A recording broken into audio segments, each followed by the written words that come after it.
বাজ পাখির নাম শোনেননি এই পৃথিবীতে এমন মানুষ আছে আমার ঠিক মনে পড়ে না। অর্থাৎ আমরা সবাই বাজ পাখি নাম শুনেছি বা ঈগলের নাম শুনেছি। আবার অনেকে আমাদের গ্রাম্য ভাষায় বলে যাদেরকে শিকারি পাখি। সুতরাং আজকে আমি কেন এই বাজ পাখির কথাটা তুললাম, বর্তমান সময় 2023-এ দাঁড়িয়ে কোথাও গিয়ে মনে হচ্ছে যে এত কঠিন কঠিন টেকনোলজি, এত কঠিন কঠিন ম্যাপিং, এত কঠিন কঠিন স্যাটেলাইট যুগ যুগ ধরে যে সমস্ত বিজ্ঞানীরা রিসার্চ করে ডেভেলপমেন্ট করেছেন এবং সেগুলোকে ইমপ্লিমেন্টও করেছেন আমাদের সমাজে, তাদেরকেও নাকি হার মানিয়ে দিতে পারে এই বাজ পাখি।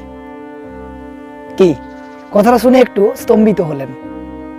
হ্যাঁ, স্তম্ভিত হওয়ারই কারণ আমি আজকে এই বাজ পাখিকে নিয়ে কয়েকটা কথা বলবো, তাহলেই বুঝতে পারবেন কেন কথাটা বললাম। কয়েকজন বিজ্ঞানী মিলে একটা বাজ পাখিকে সাউথ আফ্রিকা থেকে ফিনল্যান্ড পর্যন্ত উড়িয়ে নিয়ে যাওয়ার পরিকল্পনা করেছিলেন। কেন করেছিলেন শুনতে থাকুন, তাহলেই বুঝতে পারবেন। এবং ওই বাজ পাখির গায়ে অনেকগুলো ইকুইপমেন্ট লাগিয়ে দিয়েছিলেন, যার ডেস্টিনেশন ছিল সাউথ আফ্রিকা টু ফিনল্যান্ড। প্রায় 42,000 কিলোমিটার জার্নি। এবং বিজ্ঞানীরা তাকে রিসার্চ করার জন্য ওর ডানাতে এত ইকুইপমেন্ট লাগিয়ে দেওয়ার পর তাকে যখন উড়িয়ে দেওয়া হয়েছিল, তারা বাড়িতে বসে বর্তমান সময়ের উন্নত টেকনোলজি ব্যবহার করে বাড়িতে টিভির মাধ্যমে বা কম্পিউটারের মাধ্যমে বসে সেই পাখির দিক বা তার গতিবিধি সমস্ত কিছু নোটিফিকেশন করছিলেন। কিন্তু সবচেয়ে বড় বা মজার বিষয় যেটা হলো, বাজ পাখিটি স্যাটেলাইট রুটে যখন যাচ্ছে তখন বিজ্ঞানীরা ভালোভাবে লক্ষ্য করে দেখছেন যে বড় জলাশয়, বড় কোনো সমুদ্র, বড় কোনো মরুভূমি যখন আসছে, সেগুলোকে সে অনায়াসে সেখান থেকে দিক পরিবর্তন করে অন্য রুট ধরে নিজেকে তার গন্তব্যস্থলের দিকে এগিয়ে নিয়ে যাচ্ছে। আবার মিশর কিংবা সুদানের যে বড় মরুভূমি, ওই সাউথ আফ্রিকা টু ফিনল্যান্ডের মধ্যেই পড়ে। পাখিটি উড়ন্ত অবস্থায় এই মরুভূমিটিকেও কাটিয়ে তার দিক পরিবর্তন করে নিজেকে অন্য রুটে পরিচালিত করেছিল। কিন্তু চিত্রটা কোথাও গিয়ে আমার মাথার মধ্যে বা আপনাদের মাথার মধ্যেও ঘুরপাক খাবে। একটা পাখি যদি 42,000 কিলোমিটার তার জার্নি করার চেষ্টা রাখে, সেই চেষ্টাতে কেন কেবলমাত্র বড় বড় সমুদ্র, বড় বড় নদী, বড় বড় জলাশয়, বড় বড় মরুভূমি এগুলোকে বা এগুলোর কাছাকাছি গিয়ে দিক পরিবর্তন করছে? কি আমার যেমন মনের মধ্যে একটা আস্কিং মার্ক চিহ্ন হচ্ছে, ঠিক তেমনি আপনাদের মনেও একটা আস্কিং মার্ক তৈরি হচ্ছে। কি ঠিক বললাম তো? তাহলে চলুন একটু এগাই। বর্তমান সময়ে কঠিন কঠিন ম্যাপিং, কঠিন কঠিন স্যাটেলাইট, কঠিন কঠিন রাউটিং, কঠিন কঠিন ব্যান্ডওয়াইড, কঠিন কঠিন অল্টিটিউড, কঠিন কঠিন রেডিয়েশন, কঠিন কঠিন নেটওয়ার্ক, সমস্ত কিছুর নলেজ নিতে যেখানে বিজ্ঞানীরা যুগের পর যুগ, বছরের পর বছর ধরে রিসার্চ করার পর এক একটা জিনিসকে ইমপ্লিমেন্ট করার প্রবণতা নিয়েছিল বা ইমপ্লিমেন্ট করে ফেলেছে, সেখানে এত কিছু করে ফেলার পরেও স্যাটেলাইট মাধ্যমে যে পিকচারটা উঠেছে ওই ছবির মাধ্যমে কোথাও গিয়ে মনে হচ্ছে এত বছরের যুগান্তকারী রিসার্চ সেগুলোকে কোথাও পেছনে ফেলে দিয়েছে এই বাজ পাখির গতিবিধি। এই ছোট্ট পাখি তাহলে এই ছোট্ট পাখিটাকে কে শেখালো এই রাউটিং, এই অল্টিটিউড, এই স্যাটেলাইট সিস্টেম, এই নেটওয়ার্কিং, এই রেডিয়েশন কে শেখালো? কি করে বুঝতে পারে সেন্স অফ হিউম্যান কতটা? সত্যি কি একটা প্রাণীর এতখানি সেন্স অফ হিউমার থাকতেই পারে? ইয়েস, পারে। কারণ এর পরের কথাটা শুনলেই আপনারা বুঝতে পারবেন যে আমি কেন এই বাজ পাখির কথাটা বলছি। সবচেয়ে মজার বিষয়, এই বাজ পাখিটি উড়ন্ত অবস্থায় তার শরীরের 1% এনার্জি নষ্ট হয় না, এত হাই অল্টিটিউড জায়গার ওপর দিয়ে বিলং করা সত্ত্বেও। কি মজার বিষয় না? দ্বিতীয়ত,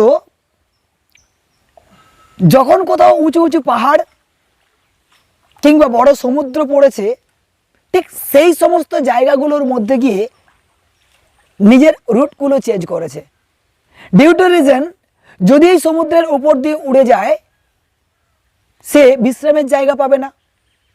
আবার যদি কোনো বড় মরুভূমির উপর দিয়ে উড়ে যায় তাহলে সে খাওয়ার পাবে না। কতটা সেন্স বা কতটা তীব্রতা থাকলে, কতটা দক্ষতা থাকলে সে তার দিক পরিবর্তন করতে পারে। যেখানে কয়েকশো বছর ধরে বিজ্ঞানীরা routing, map, satellite, networking, radiation, altitude আবিষ্কার করার জন্য এখনো ডে বাই ডে নিজেদেরকে পরিবর্তন করছে, বা আমরাও সেই পরিবর্তনে সামিল হয়ে একের পর এক প্রজন্ম রিসার্চ করছি, সেখানে কোথাও গিয়ে মনে হচ্ছে এই ছোট্ট পাখিকে আমাদের কাছে বিস্ময়কর কিছু না।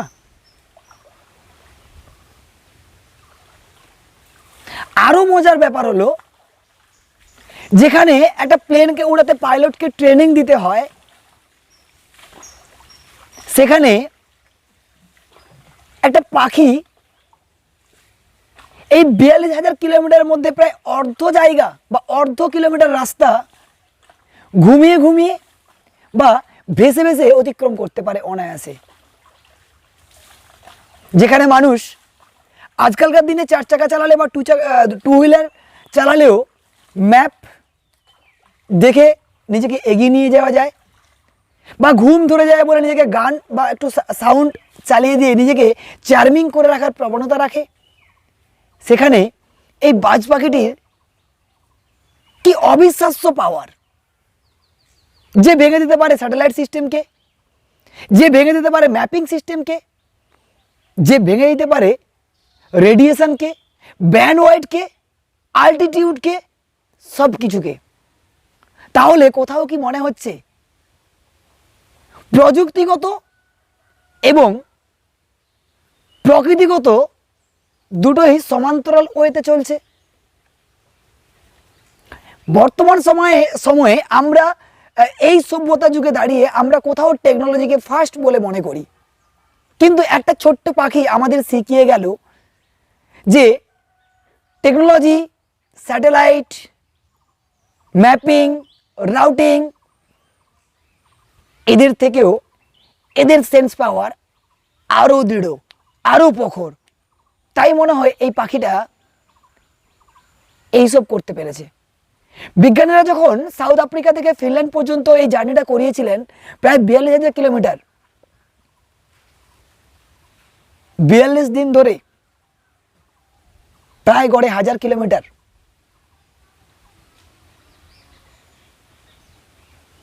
নিজেকে এগিয়ে নিয়ে যাচ্ছিল। এই নিখুঁত টেকনোলজি, এই নিখুঁত স্যাটেলাইট সিস্টেম, এই নিখুঁত নেটওয়ার্কিং, এই নিখুঁত ব্যান্ডওয়াইড, নিখুঁত রাউটিং, কোথাও গিয়ে কি মনে হচ্ছে একটা পাখির কাছে তুচ্ছ? ওই যে ইংলিশে একটা কথা আছে, god creation is incredible and wonderful. সত্যি ঈশ্বরের সৃষ্টি বিস্ময়কর এবং অবিশ্বাস্য। আপনারা কতটা বিলিভ করেন জানি না, বাট এটা মনে হয় আজকে চোখে আঙুল দিয়ে একটা ছোট্ট বাজ পাখি যে আমাদের শিখিয়ে দিয়ে গেল বর্তমানের টেকনোলজি, বর্তমান স্যাটেলাইট, বর্তমান ম্যাপিং, সব কিছুকে ভুল প্রমাণিত করে নিজেকে বাঁচিয়ে রাখার জন্য, নিজের খাবার পাওয়ার জন্য সমুদ্রের দিক থেকে দিক পরিবর্তন করে স্থলের দিকে পরিবর্তন করলো বা স্থলের দিকে এগিয়ে গেল।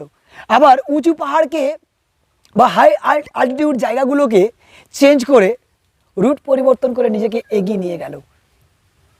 সবচেয়ে নিখুঁত যেটা, সেটা হচ্ছে ঘুমন্ত অবস্থায় প্রায় 20,000 কিলোমিটার আপ করে দিয়েছে, ভেসে ভেসে এবং ঘুমিয়ে ঘুমিয়ে। যেখানে ঘুমন্ত অবস্থায় অ্যাক্সিডেন্ট হওয়ার সম্ভাবনা 100% থাকে।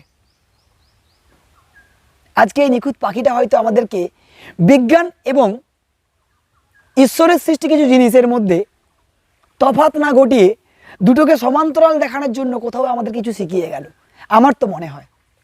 তাই আজকে আপনাদের কাছে আমি যে কন্টেন্ট নেমটা রেখেছি সেটা এভাবে বলতে পারেন যে god creation is incredible and wonderful. Yes, ঈশ্বরের সৃষ্টি অবিশ্বাস্য এবং বিস্ময়কর।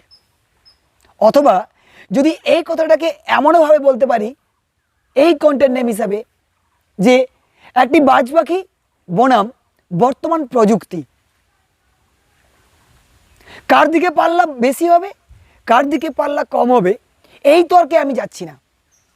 কিন্তু বিজ্ঞানীদের রিসার্চ কোথাও আমাদের শিখিয়েছে ন্যাচারাল দিক বা প্রকৃতির যে সৃষ্টি বা বিজ্ঞানের যে সৃষ্টি, কোথাও তাদের কাছে আমাদের মাথা নত করতেই হবে। সুতরাং এই বাজ পাখির থেকে আমরা অনেক কিছু শিখলাম। তাই হয়তো আজকে প্রযুক্তি বনাম বাজ পাখির এই গল্পটা শেয়ার করলাম। কেমন লাগলো কথাগুলো? যদি ভালো লেগে থাকে অবশ্যই সাবস্ক্রাইব করবেন, বেল বাটনটা প্রেস করতে ভুলবেন না, কারণ প্রত্যেকটা ভিডিও আপনাদের জন্য বানাই। যদি ভালো লেগে থাকে কমেন্ট করবেন। সবাই ভালো থাকুন, নমস্কার।